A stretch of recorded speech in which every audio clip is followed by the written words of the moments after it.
Rebellions are built on hope.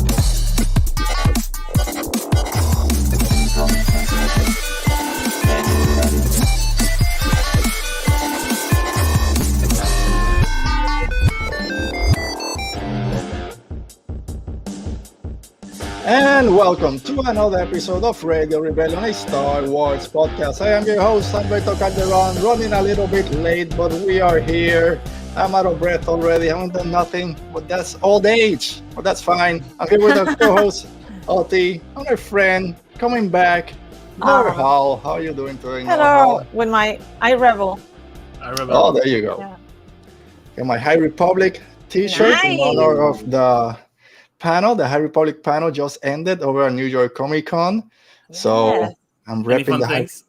I saw so- one cover. One So cover. it was basically covers for all the books, and comic books are coming. They revealed at the end there's going to be a young adult anthology with all the authors writing either right after phase 1 or right after phase 2, close to phase 3. So that's going to be kind of the end. So a bunch of covers. They all look great. And I think they revealed that phase 3 then starts November 2023. So yeah, so it's kind of what I thought. I don't know why. Yep. Phase 2 is gonna a lot shorter than phase 1. It looks like. Yeah. So you tweeted it out, and I was like, I don't think we're gonna get the date because it's just starting. But then I remember that they said like we're not confining ourselves into like a box that each phase has to be X amount of length. So interesting. I just hope phase 3 runs for like 4 years. Whoa. Because it's like we're getting to the end. Oh man, it's. I think they're gonna end before the Acolyte comes out. So then it ends on the Acolyte, which is right between the end of phase 3 and Phantom Menace. Then that cannot start, and I think that they revealed they start shooting in November with a 2024 release. Yeah. So it kind of makes sense for phase 3 to start November 2023 and somewhere 2024, and then have Acolytes right after. So okay. We'll see. Have you been reading the High Republic, Noor-hal? I don't remember if we talked about it. Yes, I'm very behind, to be honest, but I'm getting there. But yeah, I've been I think I'm advanced on the comics, which was a terrible decision because I realized later on that the comics and the books are like overlapping. So it's like, oh, okay, well, I spoiled myself. That's fine. but yeah, it's a really good era, and I definitely think I would not mind seeing live action. I know we are having the Acolyte, but I would love to have live action content from that era. Yes, we all do, and I think is it the new Young Jedi Adventure? That's also the High Republic, right? That it's kind of animation. Looks interesting. I can't wait to. Fun. Yeah, it looks fun. But yeah, no big reveals, just a bunch of the covers. They had almost all the authors there, so I'm sure for the people there that was great. And then phase 3 starting soon. Yes. Did Alberto that you start Path of the Seed? Oh, what a cool! Path of the There you go. There nice. it is. Path of the Seed. I'm right a little bit more than halfway. Wow. It's not a long one, right? Because No, I got the audiobook. 340 pages, I think. Okay. I got it Tuesdays. This is my busy time at work right now, so I had a lot of time to read. I read a little bit yesterday, a little bit today. I just read half the book. Yes. Mine shipped. So yeah. It's getting there. So I just get so mad because if I was in Florida, it would ship that same day it comes out. But they ship it like they went so long to ship it over here. It's like, come on, like it already gets longer for it to get here because it has to fly, and they just take so long. But it shipped. Yeah, I get angry because it comes out today, and then I go to Amazon. You get it between 2 p.m. and 10 p.m. and it comes at 8:30. I'm like, I can't read today. It's too late. So it's also Wednesday, and then at least you get it that day. I get it that week. You don't even get it that week. No, I get it maybe in the other week, maybe. Amazon. Which one was it that you waited like a month for? Rising Storm? No. Rising Storm, and yeah, I read them like month after they came out. Yeah, yeah, because they even got lost in the mail. Wow, whole mess. Yeah. So quick non-spoiler YA book is an interesting story. You have Marda and a Jedi kind of having some feelings. This Padawan, we know that they go through that. So far, an interesting book. It's not that big event like a lot of the Jedi was, or even Rising Storm. So it's a lot kind of more condensed story compared to the bigger kind of phase one reveals. There goes Otis. See, he complains that I'm not here on time, and he has to. We'll bring him back in. But yeah, so far it's a good story. I will keep reading and probably have my written review sometime next week. I will talk about it on the podcast. Nice. Eventually. All right. So for everyone, as always, like, comment, subscribe, all that fun stuff you're supposed to tell people when you're doing your video. And there's a little graphic. Subscribe if you haven't. And if you're watching now, thank you. And if you're watching later, oh, there he is. He's back. It was my grandma. It was my grandma. Oh no, you got. I gotta pick up. Okay, always. I got a call from my aunt yesterday, so I had to talk to her. She's still in Puerto Rico down there, going through some stuff. But all right. So before we start, as always, make sure that you help out with the Amidala Initiative for Equality Texas, the National Network of Abortion Fund, and the What Choice fundraiser, and also help for Puerto Rico, as we always mention. Help out with the recovery out there of the hurricanes. All the links down in the description of the video, and all of our previous videos, you can find them there. And if you search anywhere, you'll find a lot of different places to help out. What do we always say, Oti? Don't give to who? Don't give to the government. There you go. There's a lot of people on the ground. FEMA has a lot of money, and the local government will literally just yes.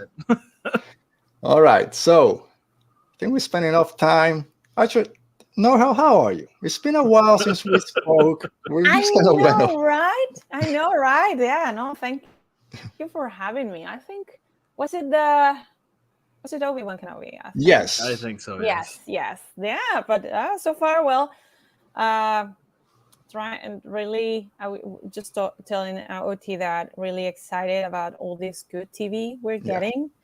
Wish we had more time, but of course it's amazing. And of course we have a Star Wars TV, so I'm really excited and of course I'm getting behind like in Rings of Power, but that's on me.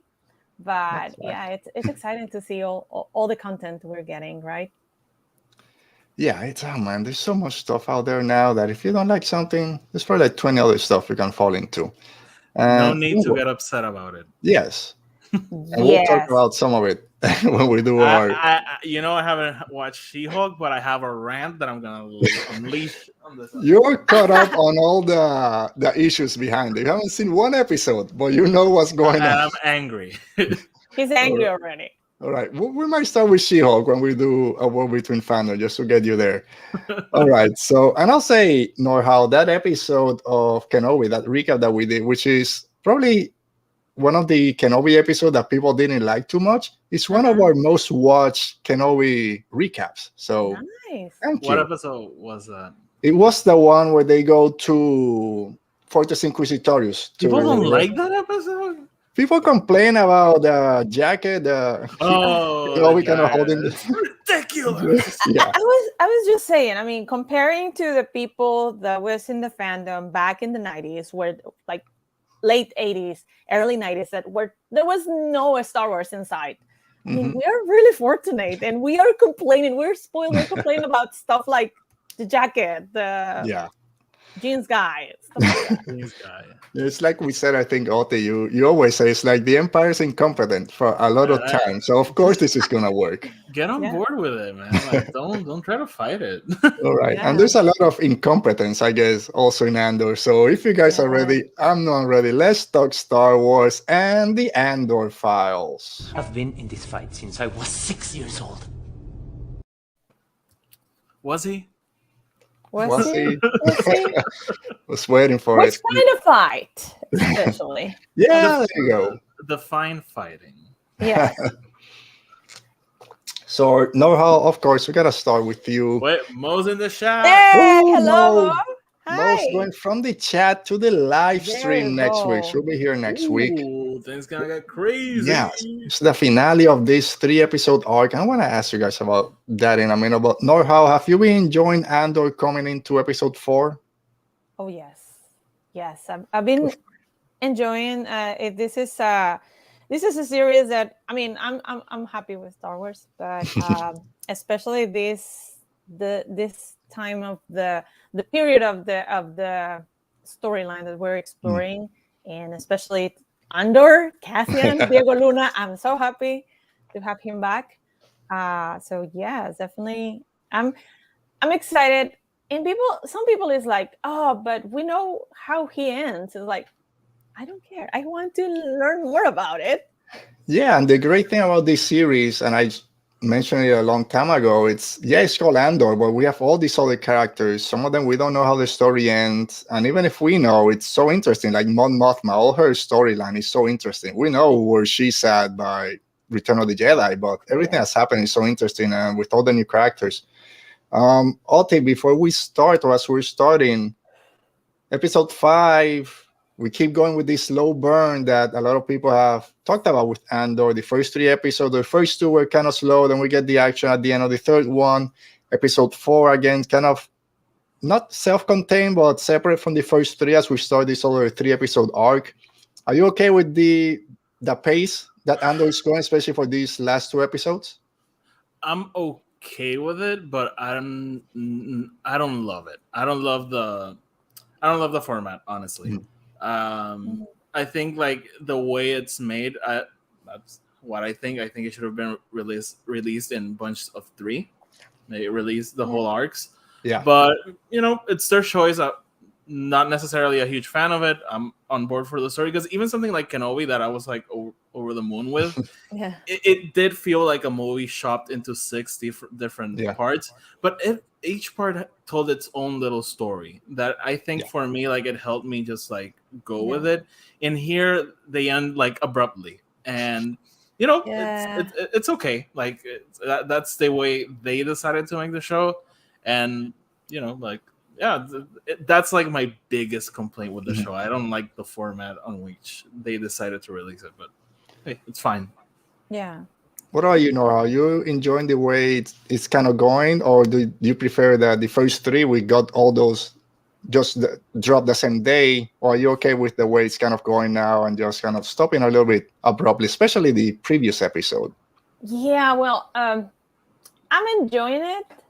However, I agree with Oti and you that I would like, for example, those 3 blocks, because of the type of the story. How is it, like you said, Kenobi were self-contained episodes, like telling the story, part of the bigger or larger story, but telling one story in one episode. In this one, it's a slow burn, so you're going to see the conclusion of that story that we just started in the next one or in the next 2 ones. So, I mean, it is what it is. Like, it's a choice, but perhaps a block of 3 would have worked better. But yeah, I mean, thing is, like, for me, like, getting upset about it now, it's like, you know what the show is like. Even when they released the first 3, when I was watching it, I was like, okay, so when we start getting one by one, it's gonna kind of suck. But like, it is what it is. Like, don't get upset because it abruptly ends. Like, that's the way it's gonna work. Like, and I haven't seen people complaining about it. Yes, some people have complained about the pace of it, the slow burn, which is fine for this type of story. But I think we talked about it when we did our review of the first 3 episodes. It's how is it gonna feel for episode 4 when we start this weekly release, and especially episode 4, which is ended with thinking, hey, can I eat my food? Wait 10 seconds and then blackout, basically. And then this episode is a little bit more close-ended because they're kind of doing the flag, we're ready to go, and then it ends. So I agree with you, Autumn, with you, Noor-hal, and I posted it a few days ago. I would prefer if they release all 3 weekly, do kind of a hybrid. It's not binging, it's not a weekly release. You still get 4 weeks of it, but in 3-episode arcs. Yeah. And you don't even need to do the breaks. Give us like a movie every time, like a 2-hour movie every week for 4 weeks would be amazing. But like you said, Oti, at this point, we know what the show is. I'm going to be very interested for the next 30 blocks. If it's the same 2 episodes of build-up and then a big payoff at the end, and then it's, man, I'm just going to want the end. I might not care too much the in between. What's saving them is the writing. The writing far, it's incredible. Might be some of the best in Star Wars in the past few years. So I do appreciate everything that we're getting there. I think that's why I can't get like upset about it, because the show's good. Like, yes, those little moments we get with Andor once a week, it's great. So, by the way, yes. Amy's in the chat also. Ooh, Hi, Amy. Hello, Amy. How you doing, Amy? Thanks for joining us. I believe, Amy, also let us know in the chat what you thought about the High Republic panel that just happened in New York Comic Con. I think she was following all the live tweets to see what she thought about it. All right, so let's start with some family tensions in Andor. We have 2 different families, and then someone else posted this or replied to one of my comments, said that we're seeing the impact that the Empire has on all these different peoples and all for different reasons. And let's focus on the families first. And I apologize, my notes are all over the place, so this might not be in order, but I think we're used to that. Our favorite, I don't know what to call him, our favorite sad boy, Cyril Karn, after getting slapped by his mom, now he's getting served soggy cereal with blue milk, taking 45 minutes to not eat one single bite. Can I complain? Start. Why? What's that? I have to be very honest. The cereal took me out of it. And having tasted the blue milk in Galaxy's Edge, I'm like, oh, you don't put that. How does that work? It's a different type. There's different. It tastes like berry. So in my podcast, I said maybe it's not cereal. Maybe it's like dehydrated berries or something. Yeah, but it looked like Cocoa Puffs. No, it looked like Cocoa Puffs. Like, but it's skim milk. It's different. It's 2% milk. It really took me out of it, but it's fine. Like, this show is doing that. It's really putting to test how we see Star Wars, how real world Star Wars can really get, and everyone's gonna have their opinion. Were you guys bothered by the cereal?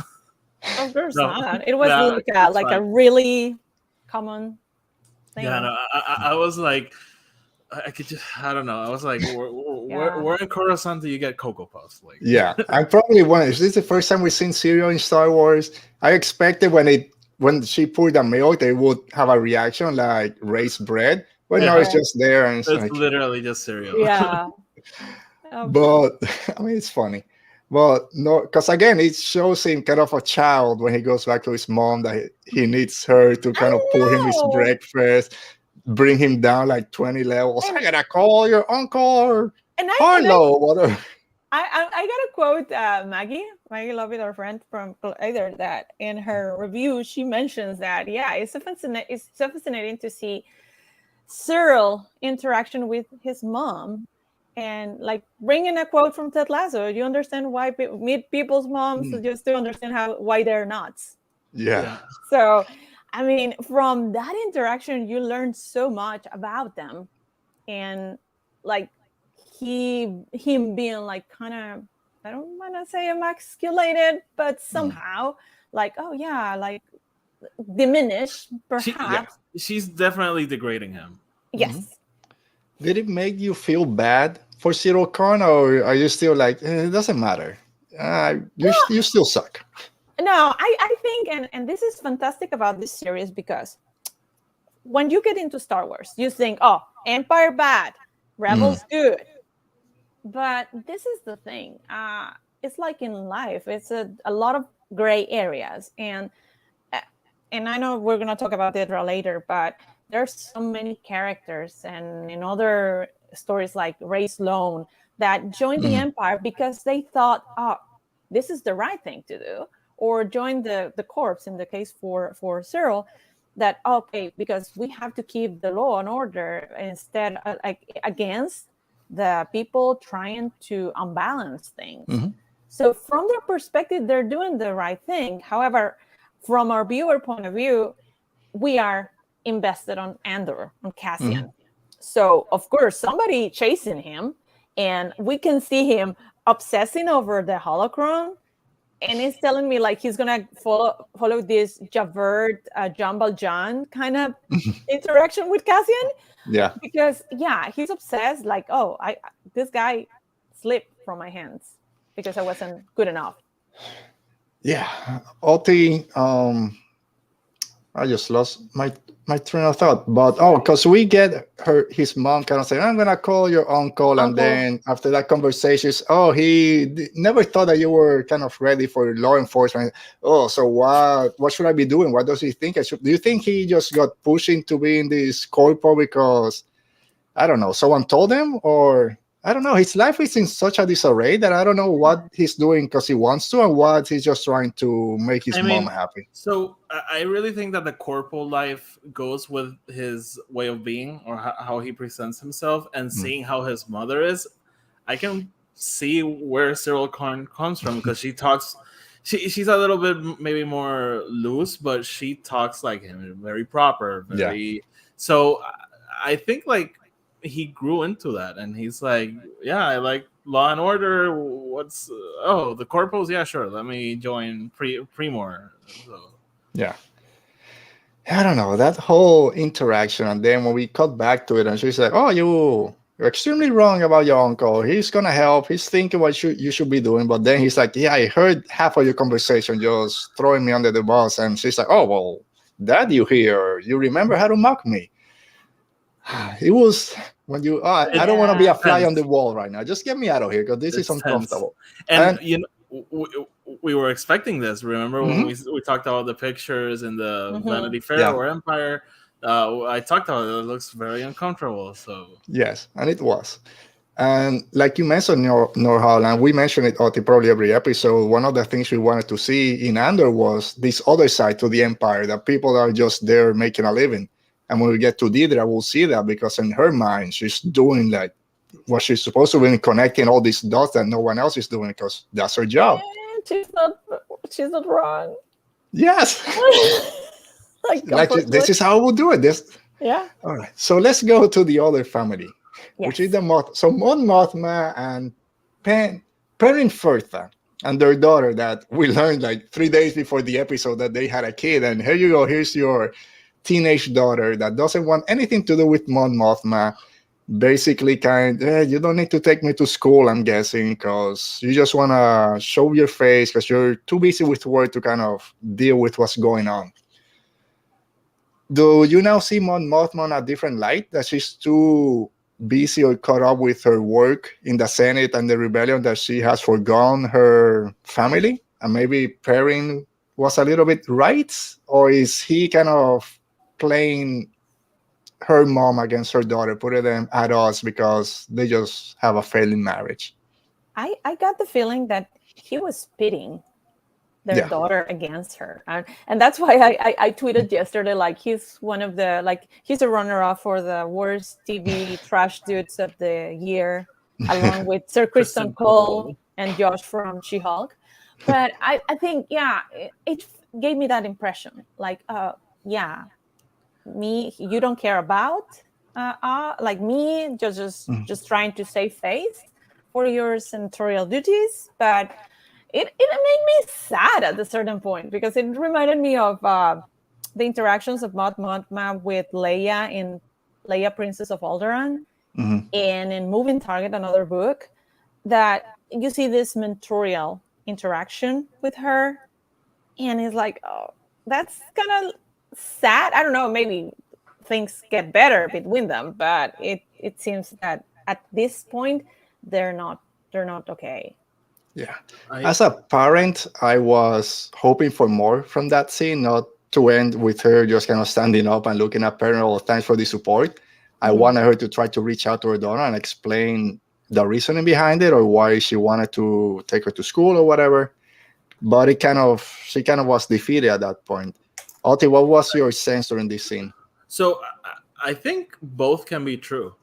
I think that what's their daughter's name? Leida. Only know because Mo put it on the chat. Oh, thank you, Mo.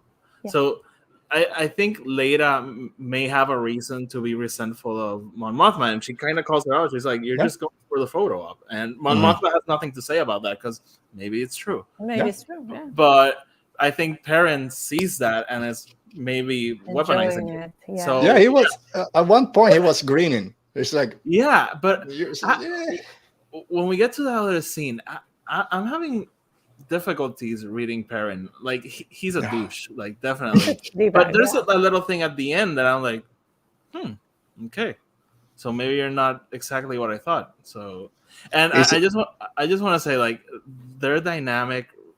If anyone's like up to date with real world politics, it reminds me so much of the Conways. Kellyanne and George Conway.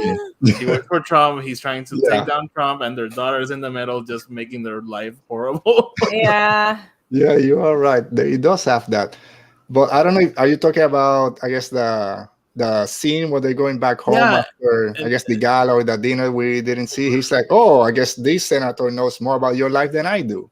So it's a charitable foundation. You wouldn't care, but at the same time, there has to be this conversation. Yeah, there's that, and we can get into that because it's interesting because I think that's how she's moving money. But there's that moment when he's gonna tell the driver to take the highway or something.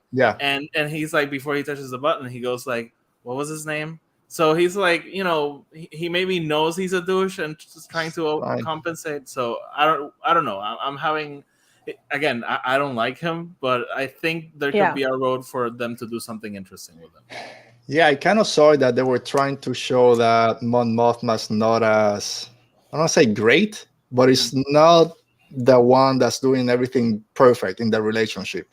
Yeah, he sucks, he's a douche or whatever, but she might not be putting enough on her part for the family. If the relationship is shot, then that's fine, but you still have a daughter, you want to have that relationship, and when she gets called out, like you said, it's like, she didn't have a comeback for it, so a very interesting dynamic for both families.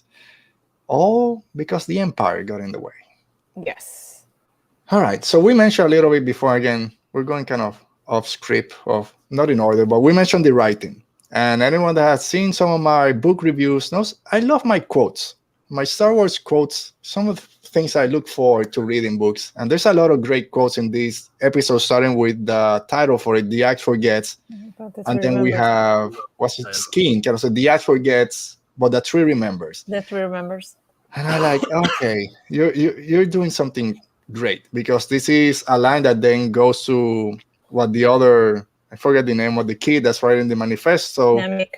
Nemik, talking about the Empire hides. It's easier to hide behind 40 atrocities than to have us focus on one. I love that line. Yes. Yeah. So again, the kind of real world, we've seen this the past 4 or 5 years, when week after week it's a new thing and you can't keep up, and then we get desensitized and all that stuff. And this it was literally taken from that time period, because it was just that, just create so much smoke that you don't have any idea where the fire really is. Yeah. So I love that line. For you, Noor-hal, are you liking these parallels to real life, basically? Yes, then indeed. I enjoy that they're presenting how the motivations of all these characters that we're seeing are coming together. And we know what it's going to end up doing. It's going to be the Rebel Alliance. They're going to fight. But at a certain point, I mean, we can remember Rogue One. At that point, they were like, what do we do? Do we fight? We don't fight. I mean, they were supposed to be already an alliance, but they were still struggling to come into a consensus. So at this point, it is fantastic to see that everyday people coming up with those realizations, those epiphanies that, hey, yeah, we need to do something. And it doesn't seem with Nemik was fantastic, because you see, we have this technology that it's so ancient that the Empire is not messing with it. Yeah. So we go a step beyond them. So it is really neat to see. And like going back to that the character Skin, with the tattoos, like everything that meant.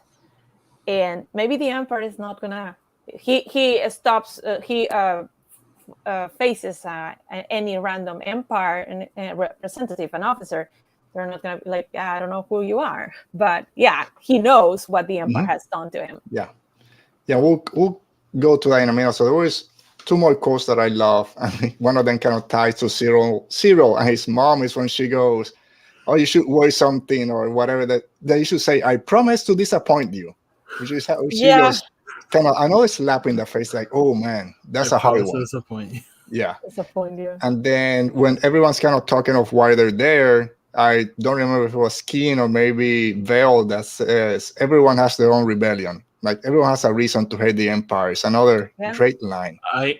I love that line because it really goes into what the episode is doing. Cassian learning about each people and their reasons why they're there. And it doesn't really have to be like this very ideological reason. You know, Skeen he's literally there for revenge. What was the kid's name? I always forget. Nemik is like a romantic. He has like a romance with the fight and what it means, and so I think that was one of the most interesting things.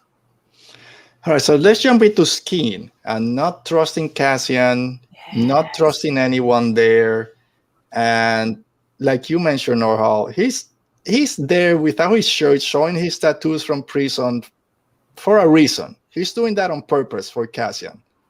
There's a reason he's there without his shirt. Oh, you know what this is? Trade heads or whatever. And then the other tattoo is like, I've done time. I can mess you up quick. So don't try anything. Oh yeah, I'll just putting your stuff to the side because I need to check it. And then as it goes on through the episode, but the show's a great parallel to when we meet Jyn Erso in Rogue One. She doesn't trust Cassian. We have that great scene with trust goes both ways when she's asking for the blaster and K2's like, oh, what the hell are you doing? Yeah. But now we're seeing that on Andor's side, kind of not trusting anyone, people not trusting him.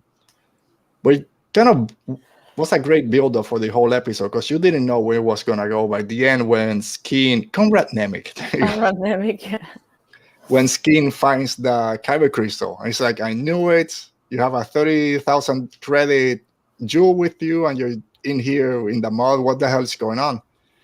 So yeah, it was a great kind of the whole episode just having that trust issues for everyone, and also for the Empire. And we'll get to that soon. But is anyone of course, a lot of people are making it out alive, but who's not making it out alive from next week? Someone's not making it. Nemik is dead. Nemik is gone. You think? Skeen is gone. Yeah. Do you think he's going to die saving Andor or something? Or I don't know. I think he's just gonna die. I'm not sure about Vel. I think maybe one of the empires that she's gonna face, the Emperor officers she's gonna face, she's gonna take off his face, and it's gonna be Arya Stark. Yeah, she was on. Yeah, girl is Arya Stark, and she's going to Coruscant. They're everywhere. Yeah, I don't know who, but someone's not making it. It's either Nemik or Skeen. I think Skeen is gone. Yeah, he's gone. I don't see Nemik making it, man. Like this is like before the rebellion, so the way I see it, we have to see the Empire be like cruel, like very cruel to these characters and these very crucial moments. So I think that's where we're going. And another thing that I see is that even if Nemik is all enthusiastic and really strong in his ideals, but we saw in the scene where Cassian was telling them about the weight for the ship. It's like, dudes, not just for good intentions, you're gonna deliver a plan, a heist to take down the Empire. Unfortunately, like Oti said, it's before the rebellion. It's when the Empire was cruel. I don't care. They're gonna take over. But are we planning to talk about that scene with the weight? Yeah. So there was another great scene because he's like, "Is this a test? Are you testing me to see if I know how?" That was a great scene. That was like my little moment of the week because I always mention the little moments, and we don't need that scene, but again, it adds to what's happening. I love that. Wait. You don't know how to calibrate it, and because the way I see it, it's a very Rogue One thing. Like, how are we gonna get the ship out of there? We'll get to that when we get there. Yeah. Like, we're gonna take every chance we can. But like to a certain point, it's like I kind of feel that's the kind of thing they were like, yeah, no, we'll get to that. And it's like, yeah, it's the night before the test, and you haven't studied. Like, how are you gonna do this? Yeah, and I loved it because it was so simple. Like, there's a lever next to it, you pull it, and the gate shows you the way. That's it. And you guys thinking, oh, it's not in the manual. It's an add-on. Come on, dude, keep up. What were you gonna do if I wasn't here? And at that point, you see Cassian starting to climb up the ranks a little bit in being a leader. Because then he said, if we're doing this, I'm piloting. I don't care if my ass out there. That he says, I'm gonna drive this ship. And then later on, when they're practicing how to walk to the gate, and he said, oh, we gotta switch because he's a lefty, he's righty, but shoots left, you're this, that. It's like, okay, he's starting to show his importance and his leadership in the group, which I don't know if that's gonna come back at the end of this kind of 3-episode arc to kind of bite him in the butt. But I love that we're starting to see that from him. But yeah, that scene talking about, tell us how you get this off the ramp or whatever. It's like, are you sure? Are you sure it's there? It's in the tracks. Yeah, it's there. We see it every day. And you don't know how to take it off. Oh, we just want to make sure that you know. No, you don't know. Oh my God, you don't know. Yeah. Imperial Engineer. They mentioned it again. We have Imperial Engineer coming today. Are we blind? Are we getting Krennic? Is it Galen Erso? Is it someone else? We're just gonna see a shadow kind of walking by, and we think it's someone we know. Who is it, Arthur? Who's coming next week? I was gonna say it's 100% Krennic, but I just speculate responsibly.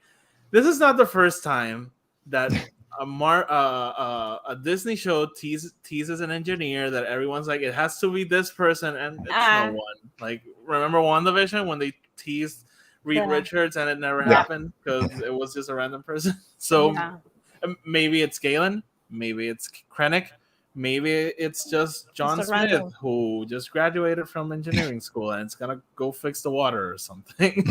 Yeah. What do you think, Noor-hal? Do you think we're getting Galen Erso next week, or is it? That would be fantastic. Keep giving me the Rebel Captain connections, Cassian Jean.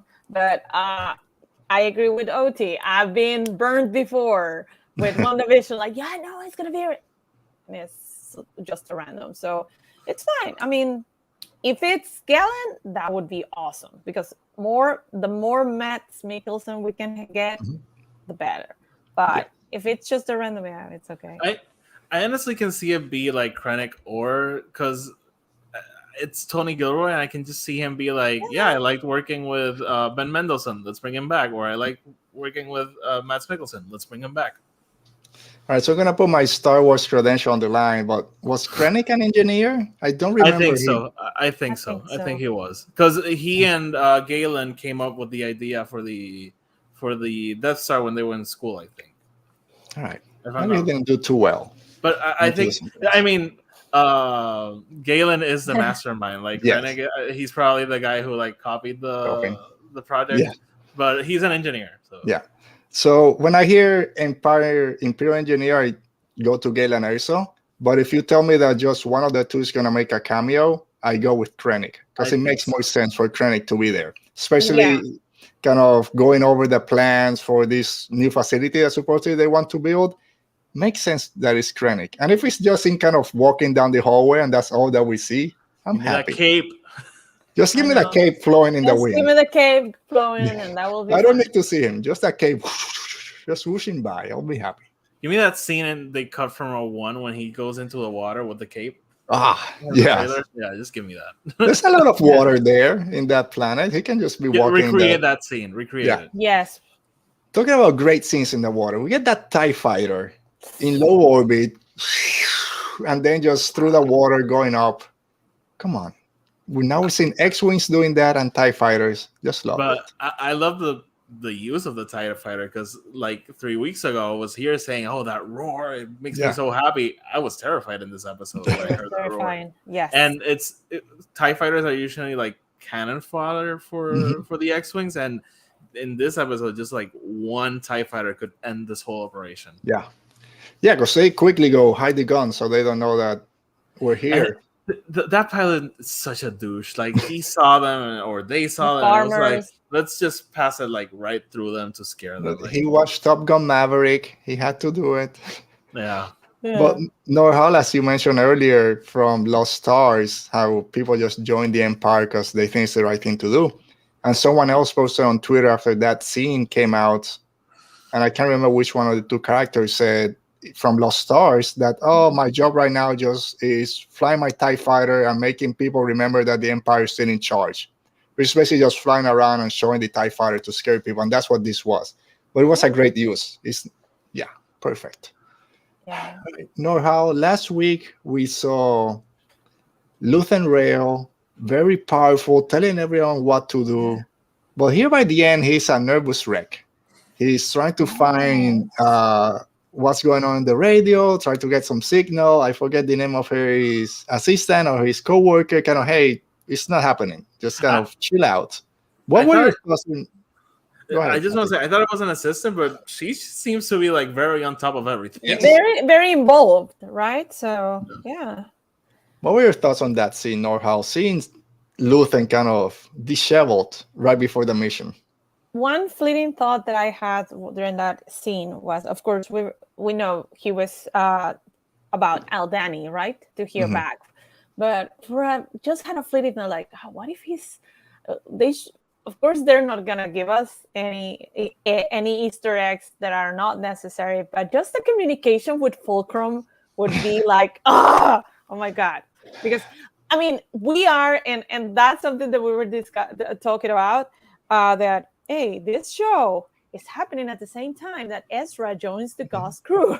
So, I mean, we know who's Fulcrum at that point. So, I mean, of course, maybe they we know, or what we infer at this point is that everything is spread out and there has some point of contact. But it would be fantastic if there was some connection. But nevertheless, going back to the Aldani, he was kind of like worried that things would not work out. But I like the character of the assistant, and I'm failing to remember Clea, that she was like, hey, this is like trying to ground him. Like, hey, this is today. We have to wait. I mean, that was helpful for him, because we saw in the previous episode how he kind of transformed, but at the end of the day, he's nervous. Yeah. LT, any chance that he might have been trying to contact Fulcrum, or was he just trying to listen in on any? I think he was trying to listen in to see if there was a message or something. But you know where I am, Alberto. I'm expecting Ahsoka to show up. Like, I'm there. Yes. If it's a hologram or just we get that Fulcrum signal, maybe we're gonna see it with lightsabers and like cover me. No, I know you're joking, but that would be too much. But I'm really expecting her to show up. Honestly, maybe we get a message or something from her. But I won't get upset if she doesn't. Yeah. Yes. I just want to say this. I literally saw people upset that they didn't follow up on the Star Killer armor on the back. Oh, no. Like, it's just a freaking Easter egg. Let Easter eggs be Easter eggs. For God's sake. What's your? I forget the name. Why would they show that if they're not gonna do anything with that? Well, they had Indiana Jones whips. Where is he coming in? Carbonite. And we got holocrons in the background this week. Where's Mo? Yeah, you were start Mo, is there? Mo has a point, by the way. Cassian does turn into a Fulcrum agent. Exactly. So there will be connections to it, I'm sure. Yeah. Season 2 maybe. Well, who knows?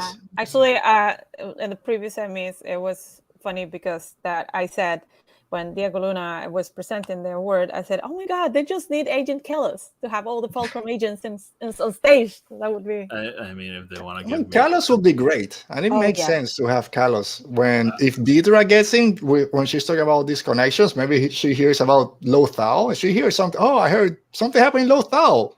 that'll be great. I'll take that over seeing Ahsoka. Give me a little mention. I'll be that. But in that conversation with, I forget, I'm just gonna go to the comments real quick with Clea. Thank you. When she's like, and I've done this with my kids, with myself, by this time tomorrow, it'll all be over. And it's like, oh, just be beginning or starting. It's like, oh, the start of the rebellion. If this goes well, the missions keep going. And oh, that was so great as a Star Wars fan, kind of knowing what's going to happen.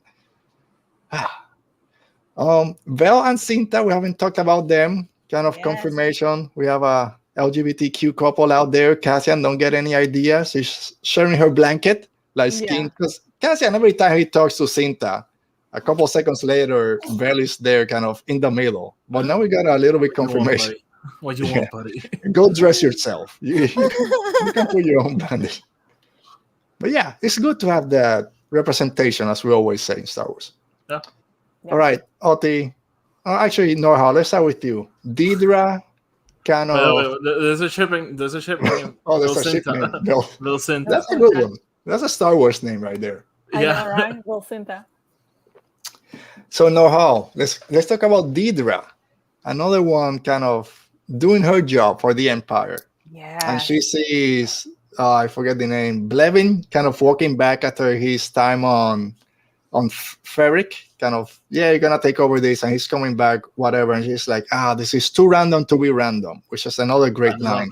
That's a great line. This is too random to be random. And it's fantastic because we see, and we've been familiar with how the rebellion has been operating from Rebel Season 1, when we find out, there's a lot of Rebel cells out there. Yeah. And all across the Rebel seasons, then Rogue One, we will keep learning more about how the rebellion came up together. But it is fantastic because she is actually not wrong, like I said. It's like, I mean, but she's being this like no, that's not. I mean, you're seeing things, you're reaching, right? Yeah. But we know. I mean, we as viewers, we know that she's right. By the way, we get a Kessel name drop. Yes. They mentioned what happened in Kessel. They mentioned Hosnian Prime for the second time. They mentioned Hosnian Prime the week before in the airport. They mentioned it today. I mean, on this episode. But I love it. Do you think they're referring to the coaxium thing? I say I didn't get that. I didn't hear that Kessel. Oh, okay. You see, in that scene when they're talking about everything that's been stolen. Yeah. Man, I gotta go back. You know, when they mentioned when he was on Mimba, now give me Solo there. They need that. Give me Solo and Chewie. Just bring it in for they gotta do something. So great. But yeah, that scene of her and whatever his name is, the other guy that hasn't slept in 3 days, looks like it. And they're like, it's too random to be random. She's like, this is how we'll do it. Don't jump the same fence twice. A little bit from here, a little bit from there. Let's keep looking. So again, they're just doing their job. And she's right. I think she's going to get shot down soon when the ISB guy, I forget his name. Blevin? Or Major Partagas? Yeah, the other guy from Game of Thrones. Yeah. He's going to come with some magic and just create them into zombies. So I think she's going to get shot down, but then once she meets Cyril Karn, then they'll go off to find Cassian. I'm dying for them to meet. I know, right? Oh, man. They're like mates for each other. He's going to go, finally. Get me out of here. She's like, dude, get your together. Yeah, but again, I mean, in I like that, and I think, well, it was really brief when Blevin was on Ferrex interacting with the other officer who wanted to be a prefect or something like that.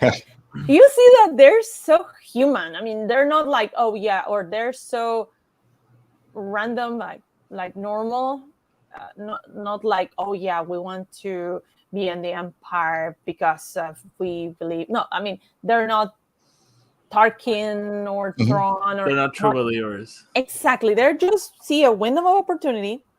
And I'm going to do my job. And I want to get another position, be called prefect, even if you don't pay me. But just give me a title. It's a better title. That's all I want. We've been there. I find a better title sometimes. And I've seen people, it's better title, no new responsibilities or anything. It's just a different title. Yeah. So another great thing about when all this distrust and whatever, I almost want to say, ultimately, you mentioned that Deirdre is going to go, hey, get your act together. She's going to grab the cereal bowl and just throw it in his face. Yeah. But I love another milk thing. It's when Skin kind of goes to Andor to Cassian, hey, we got a busy morning, finish your milk. And he's like, just throw it. It's like, shut the hell up. I was going to drink it, but now I won't because you just mentioned it. I know those little things is what made this episode, even though it's a slow burn, it's all these characters are so well throughout the whole season. It's like, oh man, I know it's slow.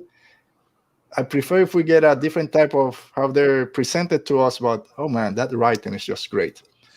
I mean, but you know what? Like, even contradicting myself, having a week between episodes, it let us marinate on those little moments. Because if we binge through the arc, maybe we're gonna miss them.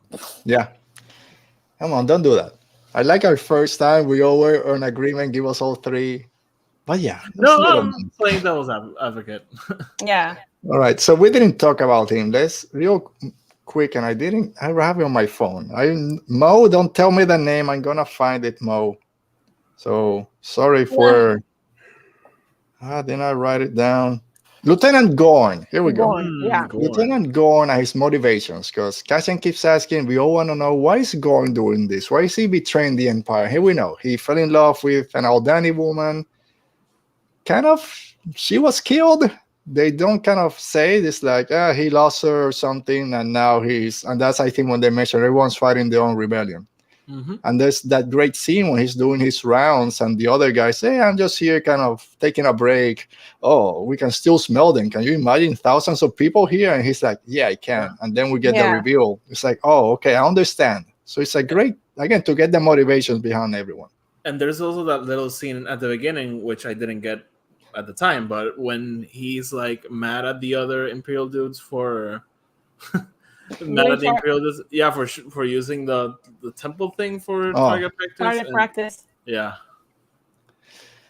Yes. And then he's still human, letting the other guys, although it's part of the plan. Oh, can we go up? No one wants to be an Aldan. It's not our first choice. Can we at least see this event that only happens 3 years? And he's like, yeah, that's what I want. Just everyone out of the vault so they can steal this easier. But Cass shows his human side. And I want this painted 2 days from now. All right. So again, another great episode. A little bit, it was a slow burn, but it's very similar to the first one. So I think that's why it kind of gets all mangled up. Mm-hmm. But it's pointing to a great finale for this 3-episode arc next week. So very looking forward to it. So Noor-hal, anything else about this episode of Andor that we forgot to mention before we move on to some other things out there? I think we covered pretty much everything, and definitely looking forward to see the conclusion of this arc. We didn't talk about the scene when Skeen confronts Cassian. Well, sort of mentioned it, but I love that Cassian opens up and he's like, let's just get this out of the way. I'm here for being paid. Yeah. And it goes to the whole Rogue One, like trust goes both ways. And the minute that happens, I think that lessens the tension in the group. Like, he's not here for the most honorable reasons, but at least we know what's up. We know why he's here. And Nemec at first may be disappointed, but we see him like they're cool. And then that prompts Skeen to be like, hey, you trusted me, I'm gonna trust you. I'm gonna tell you what happened to me. So I like that scene. What I love also about that scene is when everyone's, you should have told us, you should have told us. It's like, what's the difference? One extra day, you're going to be worrying about it. Don't use me as an excuse if you don't want to do the mission. I love that. Like, we're all afraid. Don't use me as an excuse if I'll walk out. You guys decide. It's not on me. Oh. He was right there on the money. Yep. And they all shut up. Yeah. So great writing, great acting. We keep saying, can't wait for next week and then to see how it goes. We still haven't seen Saw Gerrera, which I thought we were getting this week, but I think that'll probably be next arc, maybe. Yes. Do you think, because, don't tell me, sorry, and I had it here, I'm gonna look for it again, I forgot her name, Clea, when Clea tells Luthen, "Hey, get cleaned up or whatever. We got a client tomorrow." Oh. Do you think we're gonna see some? It's just kind of hey, we got stuff to do. Just whatever, just go. Or do you think we're going back? I don't think it's Saw Gerrera because no, he's not going back. No. He's so in Coruscant. But I don't. Maybe it's just like I think we just a day in the shop. Yeah, that's what I think. We'll see. Even though the previous episode, Mon Mothma kind of tells Perrin that she's taking the present back, the gift that. So maybe she's going back to talk to him, but to say, "Hey, I moved some money around or something." But all right, so yeah, that kind of does it for Andor. And I asked, oh man, I'm messing on my controls. I asked Amy to tell us what she thought about the High Republic panel. She wrote, "So much new High Republic stuff, some gorgeous cover art, hoping for a few happy endings." Oh, yes, please. Probably not, but that's what we want. But happy that phase 2 is coming in a single phase and we get phase 3 next fall. Excellent. Yeah, we're all kind of on that same boat. So yeah, great stuff out there. All right, so from there, we go to our newest segment where we talk about something else that's not Star Wars in this great world of fandom. I don't know why I said that, but a world between fandoms. There's my intro.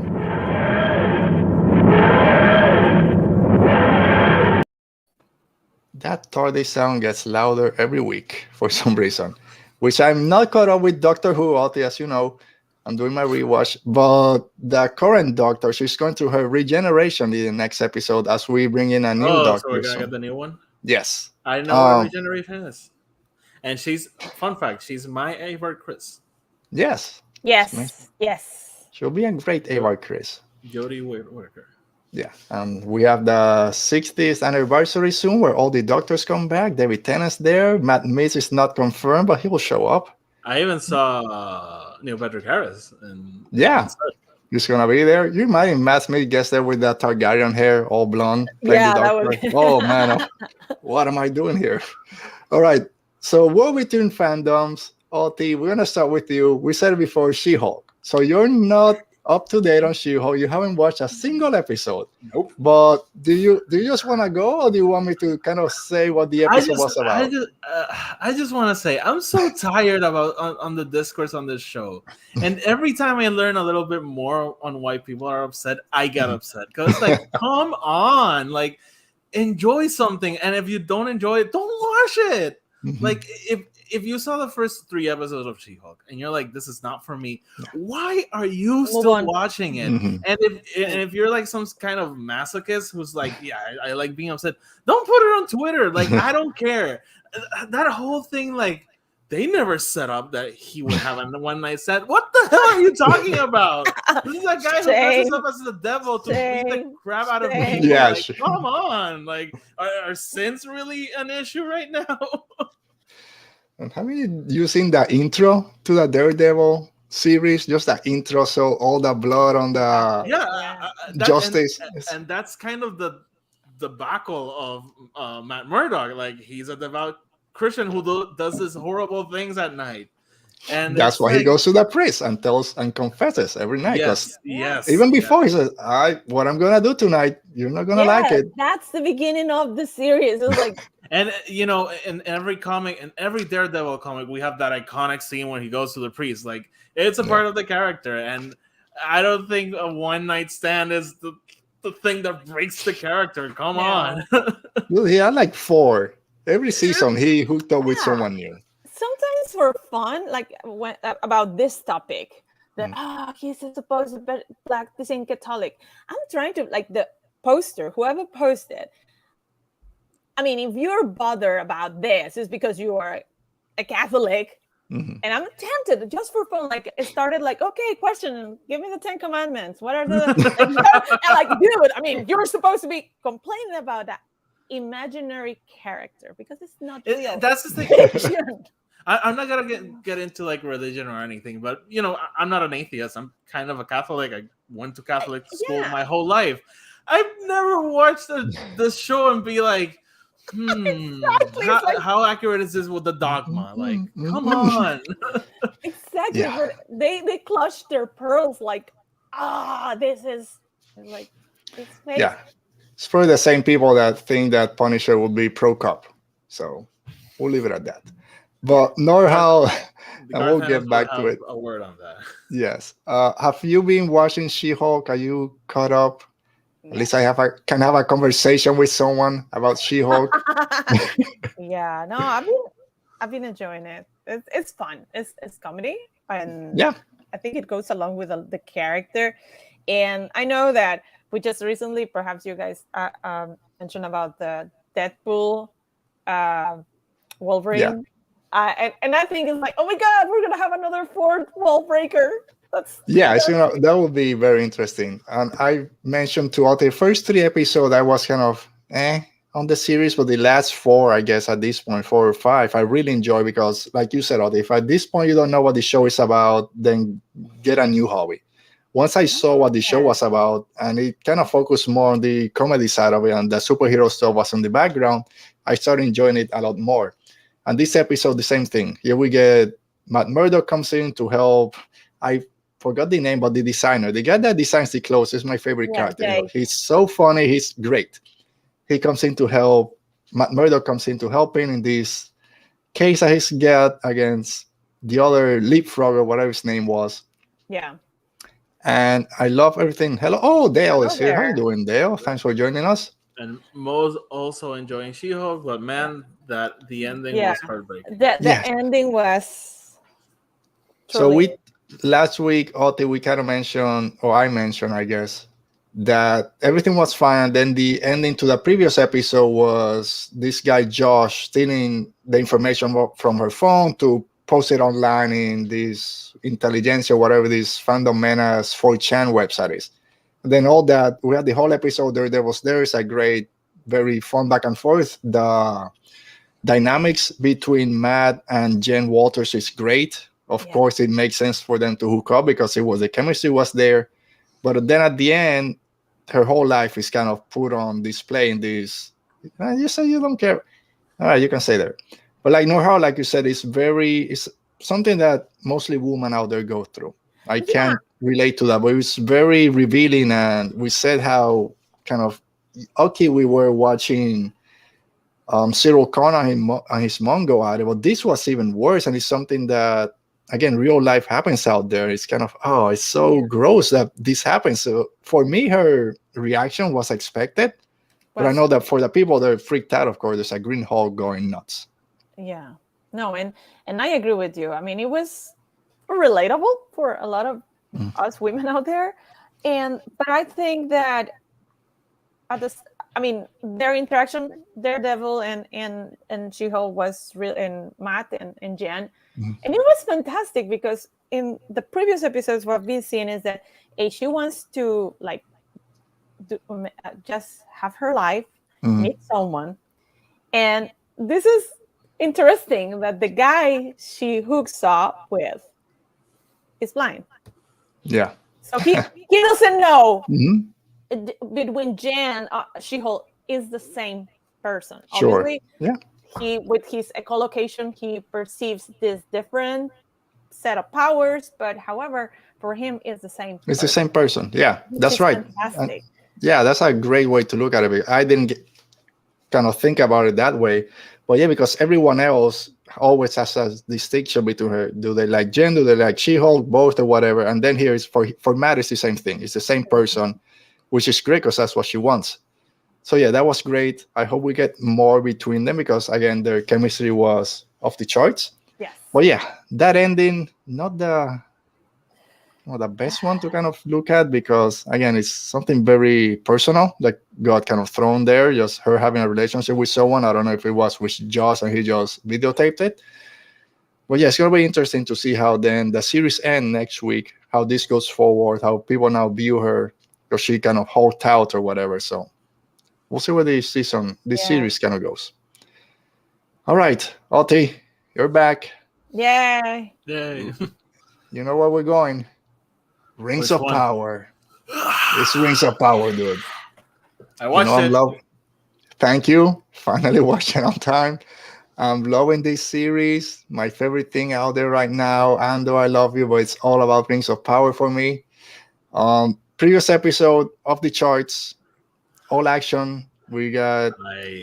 I watched it right after the show, and we talked, and the minute, not to get like very into detail because I know Noor hasn't seen it, but the minute I saw where the water was heading, I was like, no. Oh.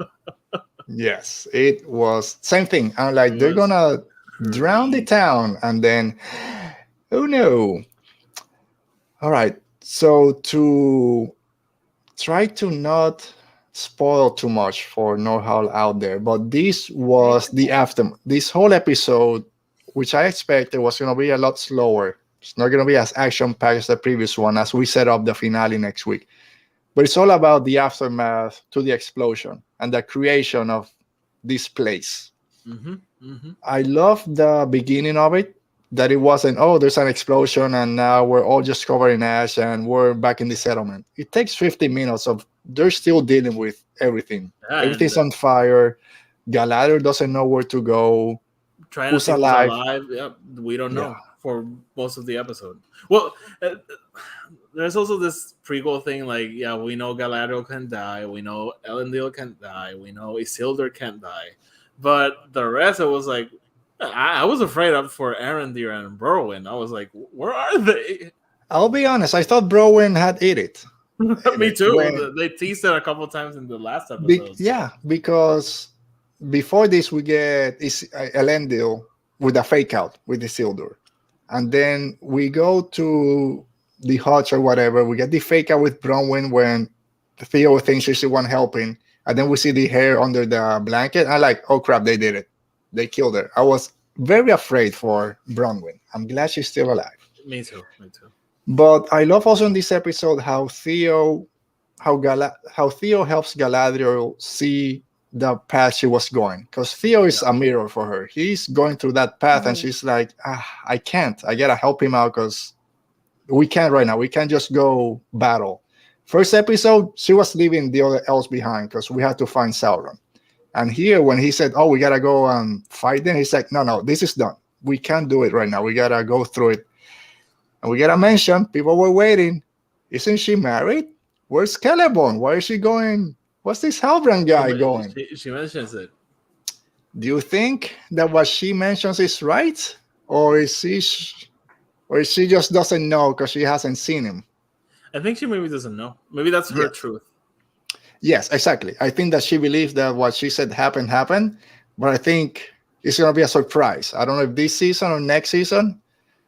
It's going to be a surprise because he should be around. And I'll say that's the only time that I said, oh man, they're changing the canon too much. And I know it's difficult because of the rights that they have, what they can show and what they can't.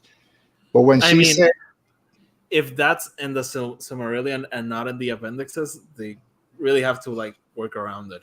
Yes. So I don't know. So it can be the way to, this that happened. So now this is our canon. But I think it's that, like she said, I haven't seen him since then. I think that's her truth, and it's gonna come back to play later. I'm so sad for Beric, the horse. He wants to go for Isildur. I'm so sad. That scene at the beginning with the horse on fire, that was heartbreaking. Yes. That was heartbreaking. Every time a horse gets hurt, I'm afraid. Horses, they gotta put that big sign, that content warning. Even in the previous episode when Adar from the horse, I'm like, is the horse okay? He was, thankfully. You better not stab the horse. Okay, you put in and they show the horse getting up and leaving. Okay, he's fine. Leaving.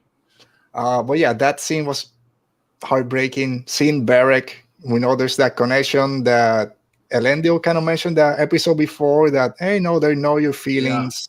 Yeah. And then here we go. He's like, I gotta go find Isildur. I'm so mad at Elendil that he didn't get on Beric and go back to find his son.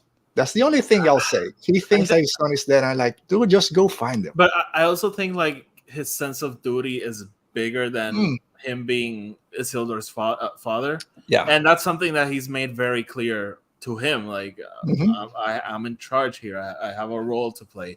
And I think like in this episode, we see him struggling with that. Because even at the end, when the queen says, oh, we're coming back, and he just breaks down. He's like, yeah, we're gonna kill more of our people just for this battle. I already lost my son.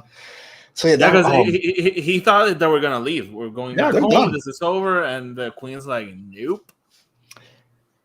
Before that scene with the Queen Regent was so heartbreaking. Also, she's like, I can only see gray. Oh. Yeah. When did we leave? I will leave the a mile ago. So before we go to when they're coming back and just kind of thinking for next episode, then we have your friend Durin and Elrond are back. Another great scene. We get Disa. I love everything. That relationship between Elrond and Durin is great. But also we have father and son going at it. They're clashing because we got that moment when Durin sees the effect of the mithril on the evil spreading, and he's like, no, Elrond, come over here. Come back. Yeah, but, and that... Sorry, go ahead. No, I know where you're going with this. So yeah, they had their fight. Yeah, whatever. Father and son. Yeah, there's odds. We all know that. Durin's father, Durin the third, I guess, throws the leaf. Durin, like Elrond is saying, "Oh, you're Durin, son of Durin. Son of Durin." He's like, shut up. Okay. He throws the leaf through the cavern of mithril. It goes down. As it's going down, I'm like, okay. I know. I knew. We all knew where that was. Get ready. It's coming. It burns up, and there's the Balrog. Just and I loved it, and I hope we get him back. But I don't know if this is just foreshadowing for what's going to happen 1,000 years from now. I mean, I think we're going to get that, honestly. The fall of Minas Tirith and... Minas Tirith, yeah. I think we're getting that. Yeah, it's going to be Casa Doom and Mines of Moria just falling down. And all right, it's going to be great. But for next week, because... Go ahead. No. No? All right. So like you said, they're going back to Numenor. Queen Regent is going back, bringing more people. We know that Farazan doesn't want this. No. So that's going to be a clash there that maybe it's like anyone that leaves won't come back. And that's why then Elendil becomes the first king of Gondor when they set that up, because they can't go back to Numenor. I think they're going to get banished. We have Galadriel going to find the other elves. So now her conversation with Gil-galad that thinks she's in Valinor, living the life, and with Elrond. Those two conversations, I'm very interested to see where they're going to go. Yeah. Do you think we're going to get the destruction of Numenor in the finale? I don't know. I don't know where the finale is going, to be honest with you, because I don't think we're getting Sauron kind of revealed. The trailers are teaching it. Teasing the trailers, oh man, the trailers are weird because there's a lot of things from the whole season, then little clips of, I haven't seen that. Oh, they're building the rings already because they're putting something to this circle, and then we have the tower. How long is this episode going to be? Yes, every episode has been like 70 minutes, so we're getting an 80-minute episode, 90 minutes.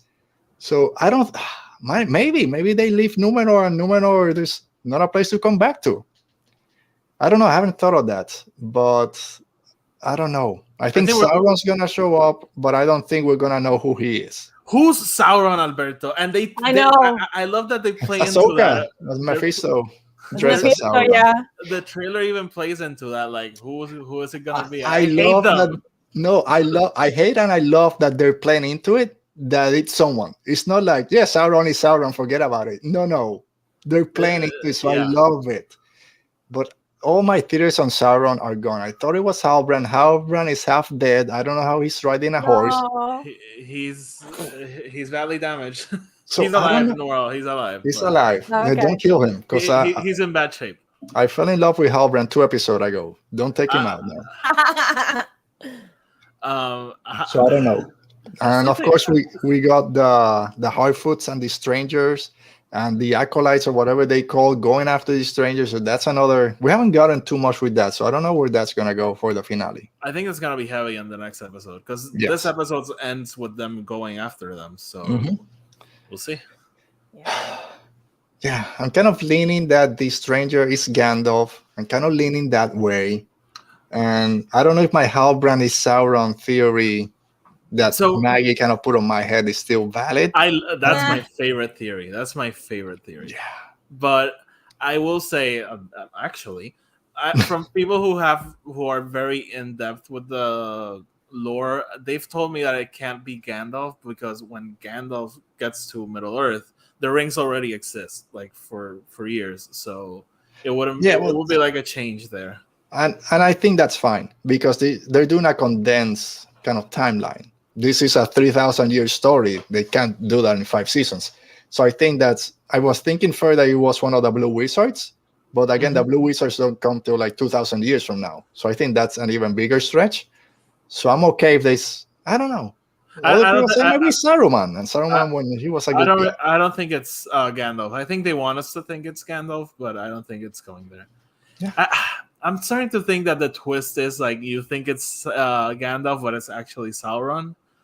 I think it can go that way, but I don't know. It could be because the beginning it kind of goes that way. He falls from a ball of fire. It looks like the eye. When the acolytes show up, they're looking at that. They're looking for him for a reason. Yeah, and they burned up the Hardfoot camp. So it's not like they're good guys trying to find Gandalf or.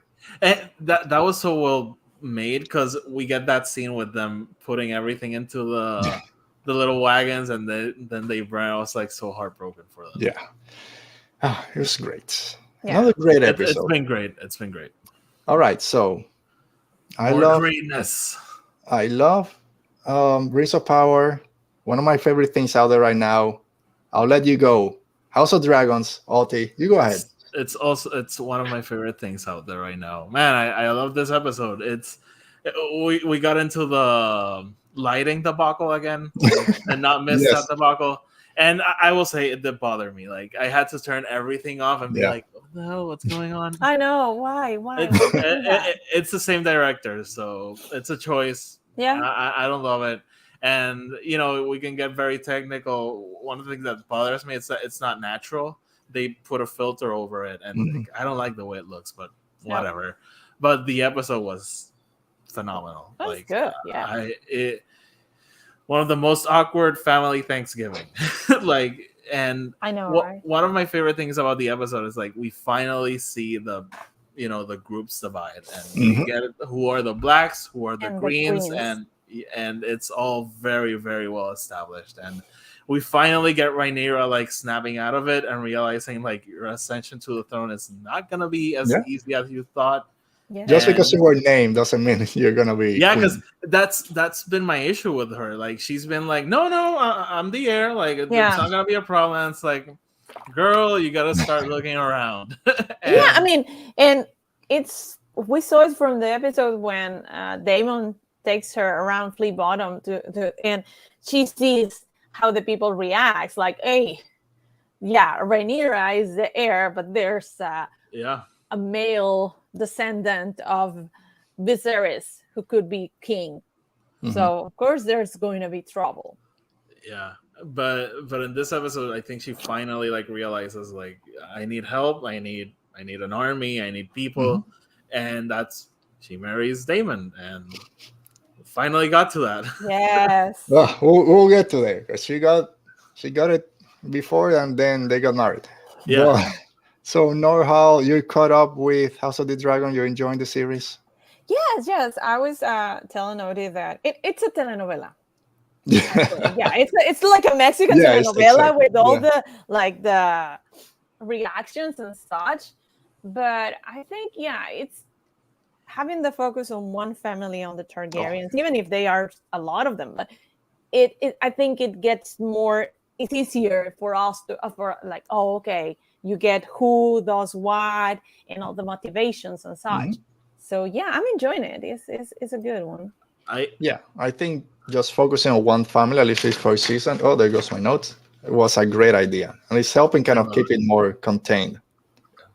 I just want to say, I see people getting very attached. People don't get attached to anyone or any creature. No. Like there's a reason why this is the beginning of the end for the Targaryens. Yeah.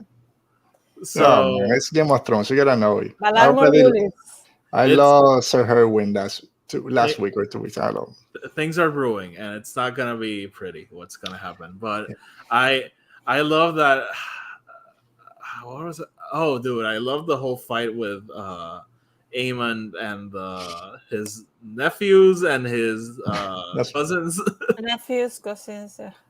And Also, that moment when Damon's leaning as if his daughters didn't try to kill his nephew. Oh, that was a great meme from Alberto. Like, yeah, when you're just seeing the I love of the that. fandom and Yeah, we're just watching people just go at it when I don't care. I don't have anything to do with it. Leading into it, I love the funeral for Lena. It was quiet. We see this other aspect of the Valerian just putting their back into the sea. I don't know. I know there was a scene with Daemon kind of laughing when the priest says something. I couldn't catch it. I think it was a little bit out of character for Daemon at that point because he did care for Lena. So the way I see it, that's like he's a weird guy. Like we can't avoid that, and I think he's really grieving. And I think he's maybe laughing at the fact that he was not expected to be grieving. He was not expecting to be grieving. So I did not at first. I was like weirded out about it, like you. But then, like when I thought about it, I think like maybe that's his process. Maybe he's just so awkward for him. It was his grieving process. Yeah, and I forgot what he tells Otto Hightower when he's walking out. He's like, "Oh, I'm so sorry for your loss," and he's something about people always find a way to come back. Or he looks at him and he's like, "It's incredible how the leash, even when he's like fat, he just keeps on taking." Yeah, I love that. It's like, why do you bring Otto back? Because I love Otto as a hand because he's so evil. It is fantastic. I have to mention from the beginning when I started watching the series, Rhys Ifans' work is amazing. Because he's the lizard, but also for those wrong communists as me, he is in Notting Hill. He's a Spike. So it's like, oh my god, it's the same guy. So that's fantastic. I love that Ted Lasso reference, by the way. Wrong communist. Oh man, so I'll say so. Then we get Aemon steals Vhagar, the largest dragon ever. I'll say that's my only kind of complaint. Apart from it was too dark, because also I was like, man, I gotta change my TV settings, and then I saw everyone complaining about it. And okay, we're back to one of those things. Yes, but it was too long for me. It's like, okay, we know he's just hanging on and flying, and then dark, and I'm kind of over this kind of cliche of kids that have been bullied. All of a sudden, now they're the bullies. And I understand that you get confidence if you're able to ride this dragon. But just as soon as he comes back, he's like, yeah, I saw that. You shut up. And I could have done without the kid fighting until he goes, pocket sand, and then slash over the eye. But the other 5 minutes of kids just pushing is, dude, where are the parents? It's like 2 in the morning. All the kids are out in dragon pits. Come on, where are the parents? We know where we know where they are. We know where 2 of them were. Yeah. But and I love that whole thing where no one knows where Lena is. I think everyone knows, but no one wants to say it. Exactly. Where's Lena? He's with his assistant. But I love the family tension when the whole confrontation goes down, and when, like Otto, you said, when the houses are divided. Now we know when. Yes. And I love that scene was great. Yes, I love where Daemon kind of stopped. Forgot his name already. Tristan Cole kind of stopping his strike, like, dude, your time is coming, but right now. Worst TV trash dudes of this year. I love how Damon's just like sitting there, and the moment he's like, "Give me his eye," he just goes, "Where are you going, buddy?" Man, I can't wait. I can't wait for that. I just love the tension in that scene with Viserys just screaming and just wanting everyone to just cut it out. And Aegon just goes like, look at them. And it's just like, oh, okay, we're doing this. Yes, because I first, again, Aemon goes from being bullying the other Targaryen kids to then, who told you these lies? As any kids look so small. But then he just rats out his brother, the bigger one that's been the bully around. He's like, look at them. Why are you asking me? Everyone knows. He's like, oh, crap, I got to deal with this. But yeah, that whole scene. But Noor-hal, were you then surprised as we kind of start wrapping it up when Daemon and Rhaenyra have that conversation that like, hey, we need to get married. I need you, Daemon, to have this army, to have people backing me up. And then, for us to get married, Laenor has to kind of be out of the picture. Yeah. I'm glad they didn't kill him. It was a fake death. I loved it because I felt so bad for the dude because he finally was like, dude, I gotta do my part. Yeah. And now, okay, I'm gonna kill you, but no, he's now living his life. Hopefully, a long one. Yeah, and it made me think. I mean, at one point, okay, yeah, we know they were not his kids, but it's what the king says, and at the end of the day, if he recognized them as his kids, even if they are not his kids, that's what matters, right? Yeah. But I thought that it was better, like you said, I agree that they didn't kill him. He just ran away to do his life as he wanted to. So, yeah. You know, that's something they changed from the book. Yeah, they changed from the book. Carl does kill him, but I love that they changed it because I was not expecting it. Yeah. And when you see him with the shaved head, I was like, but I love how that comes right after he's like, no, I'm going to be a father. I'm going to be a husband to you. I'm going to change everything. And she's like, have a counter proposal. You can go away. What do you think about this? We don't have to do anything else. And just coming back a little bit into the episode, I just thought about it, about people not wanting to do things they are expected to do is when Corlys have this conversation with little Luke that, oh, you're going to be the master of Driftmark. And I don't want it. It's like, runs in the family. Just know there. Even with Aegon, he, at least in the book, and I think we'll get to that in the next episode, he does not want to be king. No. He does not want that. And when everything starts to happen later on, it's interesting because he doesn't want it. Yeah. All right. So it's going to be interesting as we go for the next episode tomorrow. There's another time jump. They're a little bit older. 10 years. Another 10 years. Viserys got to be dead now. Come on. It's cryogenics at this point. I think the episode starts with his stuff. And we've seen from the trailer, Otto Hightower's coming. I'm speaking for the king or something. Yeah. So I don't know why Rhaenyra's not. But we'll get into that next week or tomorrow when we see the episode. But just kind of wrapping up, I love also for Leno where he's talking about that he hasn't been kind of the father. It's like, I love the kids, maybe not enough. It's like, oh man, it's so heartbroken. He loves them, but he knows they're not his, so he doesn't love them all the way. It's like, oh man. Exactly. I also love learning that they really did try to have a normal marriage. Yeah. And also, I know we talk about a lot of Rhaenyra, but there was this moment where King Aegon was leaving to his chambers, and he told Alicent, like, "Oh, Aemma." Yeah. Told her that, and it makes you think, like, and I know in a previous episode that scene gave me that perception, like he really wanted to. He loved his first wife. Mm-hmm. But the marriage with Alicent was just because the kingdom needed more heirs and whatnot, but he didn't really love her. I think we talked about this, but I think that's why he's so insistent that Rhaenyra has to be the heir, because he knows what he did trying to have a son, what he did to his wife, and I think he really regrets it. So yeah.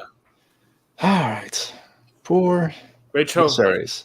But like they also said, history doesn't remember doesn't remember blood. They remember names. Names, yeah. Great line. Yes. All right, so that kind of brings an end to an episode today. So what between fandoms? I'm going to talk about Andor, episode 5. A lot of great episodes this week. Can't wait for next week. Noor-hal, always a pleasure having you here. Thank you. Great, as always. Where can people find you out there? No, thank you so much, guys. It's a pleasure, always a pleasure to be here at Radio Rebellion. Sorry, my tongue went all of the way. So, you can find me on Twitter at Noor-hal. On my bio, I have a link tree with all my different pursuits and websites where you can find me. So definitely, if you can want to hear about Star Wars, Marvel, my rants about Ted Lasso, music and such, follow. It's a great follow. Alti, you know what? Don't even worry about it. For everyone that joined us today on the chat, Mo, Amy, Dale, thank you for being here. Thank you, Alti. As always, thank you, Noor-hal. Guys, you know where to find me. It's there. You're here every week. So thank you, guys. Stay safe. Be safe. Thank you. And may the force be with you.